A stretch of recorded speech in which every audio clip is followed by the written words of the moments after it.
every NBA championship starting with the 1957 season. But for context, we have to go back 8 years. It's 1949, the beginning of the NBA, and the best team in the league has just won their third championship trophy, the Minneapolis Lakers. The Lakers are on one of the greatest starts to a franchise in sports history, winning 5 titles between 1949 and 1954 with their best man, George Mikan. Meanwhile, on the other side of the country, an Irish dynasty is brewing. It's 1950, and coach Red Auerbach just left the Tri-Cities Blackhawks to join the Boston Celtics. The game's best passer also just joined the team, Bob Cousy, the anchor to a good scoring team who through the 50s can't get past the Eastern Division Finals. Now it's 1954, and the Lakers just won their 5th title without George Mikan, who is finally getting older and dealing with injuries. In 1956, Mikan retired, leaving the greatest franchise in basketball looking for a replacement to the league's best player. That title now belonged to Mr. Cousy of the Celtics, an opportunity to figure out how to become a dynasty even more successful than the Lakers. In 1956, the Celtics make a trade with the St. Louis Hawks to draft Bill Russell, a defensive ball god with a winner's mentality similar to Jordan or Kobe. Red Auerbach just made the best draft move in basketball's young history. Russell had just come off a 55-game win streak and 2 NCAA titles with San Francisco. Russell was a defensive force the league couldn't match up with. He averaged 20 rebounds a game, and although blocks weren't counted until 1973, teammates say he had 10 blocks a game. In 1957, Russell and Cousy would come up with the outlet pass and fast break teams to death. As Cousy wins MVP, he and Russell would begin their takeover of the National Basketball Association. They would lead their Celtics to a league-best 44-28 record, winning the Eastern Division, while the Lakers are fighting for the number 1 spot in the West. They end up in a tie with the St. Louis Hawks and Fort Wayne Pistons. So for the tiebreaker, the Lakers and the Pistons would go to St. Louis, and the winner gets the 1 seed. St. Louis has their eyes on the championship and know what they could do with a fresh roster after a first-round bye. The Hawks beat the Pistons by 12, but the next game against the Lakers wouldn't be so easy. Minneapolis also knows how important the 1 seed is. After having been to so many NBA finals, they want it just as badly. They pushed the tiebreaker game to overtime, but couldn't outlast the Hawks. In 1957, the NBA only has 8 teams, so the first round of the playoffs was a best of 3. The Eastern and Western finals were a best of 5, and the NBA Finals were a best of 7. Minneapolis enters the playoffs as a 2 seed, having lost the 1 seed to St. Louis. They'll face the Fort Wayne Pistons. Out east, the 1 seed Boston Celtics earned a first-round bye, immediately appearing in the Eastern Division Finals. They'll take on the Syracuse Nationals. 2 years earlier, the Nationals were NBA champions, beating the Pistons in 7 games. But Red Auerbach made some moves, making the Celtics impossible to match up with. Bill Russell's defense helps Boston hold the Nationals to just 28% from the field in Game 1 at the Garden. Offensively, the Celtics were intimidating as well, as 6 players go for double digits, taking Game 1 by 18 points. It's back to Syracuse now for Game 2, where Boston would again have no problem defending the Nationals. They shot 35% this game. The Celtics had a secret weapon, Rookie of the Year Tom Heinsohn, who had 30 points this game. And on top of Cousy's 25 and Russell's 20, Boston goes up 2-0 on the Nationals. Now it's Game 3. We're back at the Garden, where the Nationals face elimination. They were focused and ready to take it to the Celtics. They defended their best game in the series, holding Boston to just 29% shooting, but Boston was just as intense, holding Syracuse to 29% as well, who had made the last game close, but in the end, they were no match for Boston, dropping Game 3 by just 3 points. The Celtics just swept their way to the first ever NBA Finals appearance. Red Auerbach now realized he'd made the moves to potentially build the league's next great dynasty. He'd just have to get them to execute. The goal was to get everyone to forget about Minneapolis' early 50s dynasty. Back in the West, the Lakers would try a finals run of their own, beginning the playoffs against their rivals, the Fort Wayne Pistons. 10 years ago, the Lakers were the Detroit Gems. They'd moved to Minneapolis after a horrible season, winning just 4 games in 1946. Since the move, they'd become extremely successful. Part of that success was beating the Fort Wayne Pistons 8 out of the 9 times they faced off in the Lakers' early 50s championship run. That series win percentage improves to 9 out of 10 as the Lakers, like Boston, sweep their first playoff opponent. But because they weren't first in the West, St. Louis got the first round bye. Now the Hawks were fresh, and unfortunately for the Lakers, they had last year's scoring champ, Bob Pettit, a game-changing power forward who was the first in basketball to 20,000 points. The game's first stretch big, as he could shoot outside really well. This year he scored 24 points a game and was a rebounding fool with almost 15 a game. They also had Slater Martin, who had been a big part of the Lakers' championship run years earlier.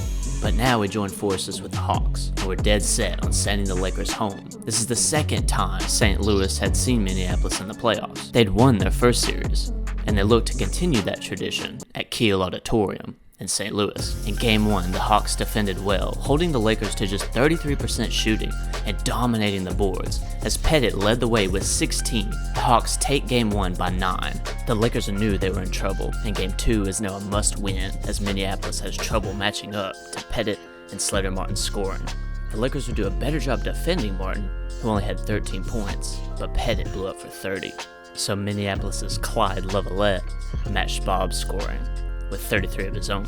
The Lakers also win the rebounding battle this game by 10, but would lose the game by 2, as St. Louis was just too deep a scoring team, with 6 guys in double digits. The Hawks were ecstatic, up 2-0, on track to sweep the legendary Lakers in the Western Division Finals. But for Game 3, we go back to Minnesota, where the Lakers are desperate.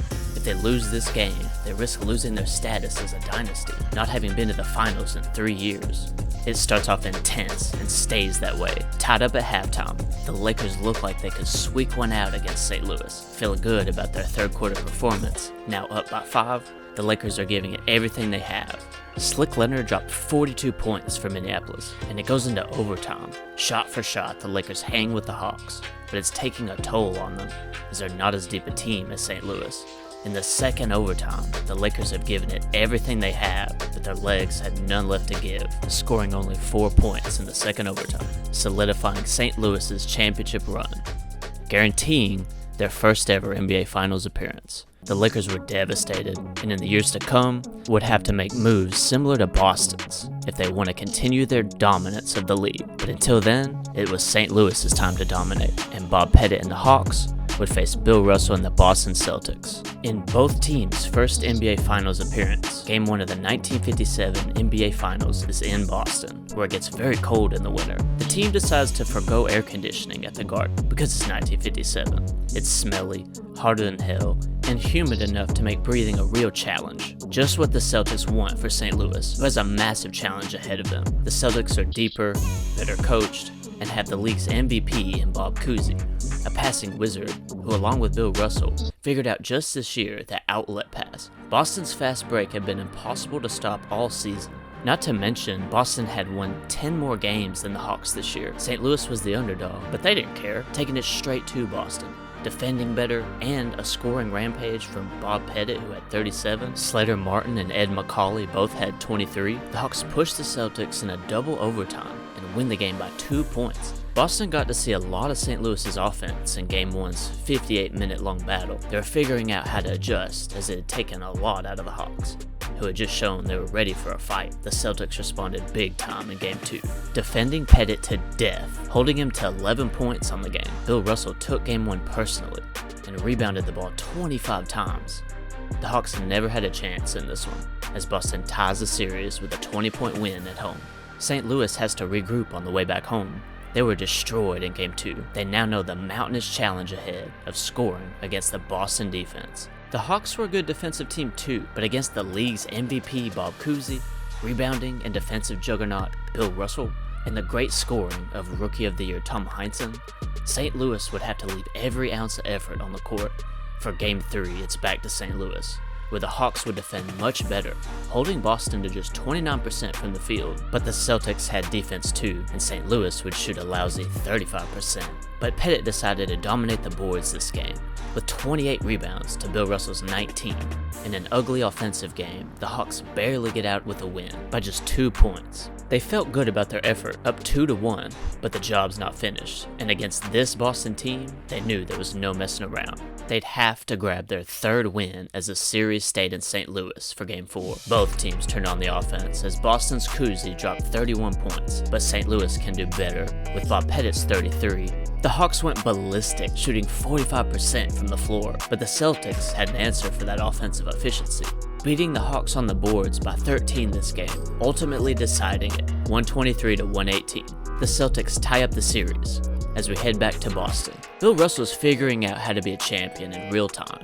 As the psychology of basketball sends the teams back and forth in games, he's learning how to intimidate the other team to the point of struggling even at the thought Russell could block their shot. He responds on the boards again with 23 for the game as Boston gets it together offensively, shooting 46% as a team, overwhelming St. Louis again. If they could just figure out how to consistently dominate both offensively and defensively each and every game, that was Bill Russell's goal for himself and the team, as they take Game 5 by 15 points. Heading back to St. Louis for Game 6, Bob Pettit wasn't letting any kind of domination happen in his house, unless it was him, dropping 32 points and 23 rebounds. It's another ugly defensive battle, as both teams shoot in the low 30% range from the field. Rookie Tom Heinsohn leads the way for Boston with 28, but Boston is narrowly beaten on the boards, and those extra possessions for the Hawks helped push them over the soon-to-be legendary Boston Celtics by just 2 points. Tying the series at 3 apiece,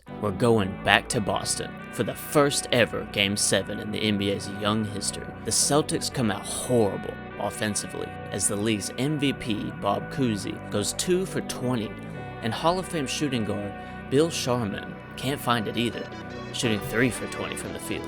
Boston desperately needs scoring, and Bill Russell adds 19, but that just won't cut it against Bob Pettit's 39 points and 2 other guys with 20 plus. But Russell's defense was undeniable. He was learning that psychological intimidation, and Pettit said he had 4 opportunities for layups in the fourth quarter. The first 2 were blocked by Russell. The next 2 he missed, looking for him. Rookie of the Year Tom Heinsohn was the answer to the Celtics' scoring woes, dropping 37 points on the game.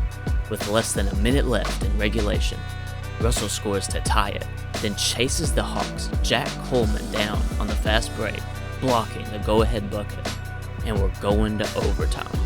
Neither team gives an inch. The game stays even, both scoring 10. It's tied up in the last few seconds of overtime. Bill Sharman has a chance to redeem his awful shooting game and win the Celtics their first ever title, but he misses. And now we head to a second overtime. The Celtics are finally able to go up by 2 against the Hawks.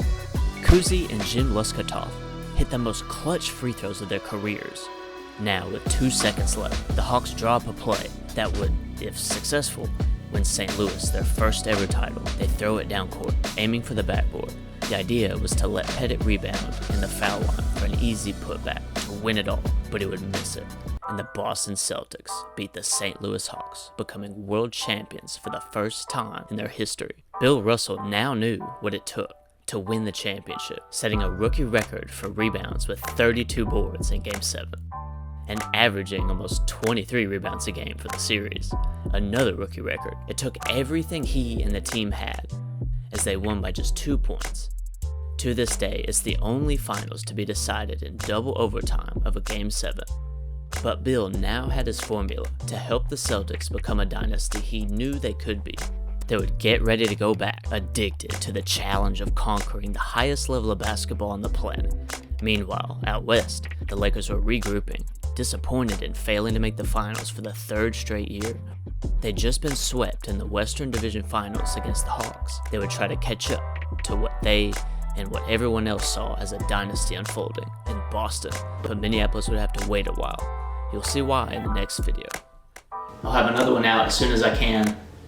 It'll be on the 1957-58 season as the St. Louis Hawks try to get revenge against the Celtics. If you like this video, leave a comment, subscribe, let me know you want more of them, because I really like making them. One thing, I do need to shout out Spall World. He's doing a similar video series to the one I'm doing, so check him out. I'm gonna link him up here. He's covered like 20 individual years of the NBA from like 1957 to at least 1971, I think. So if you're interested in this video, you gotta check his stuff out. He's got a lot more content on this, and it's definitely worth watching.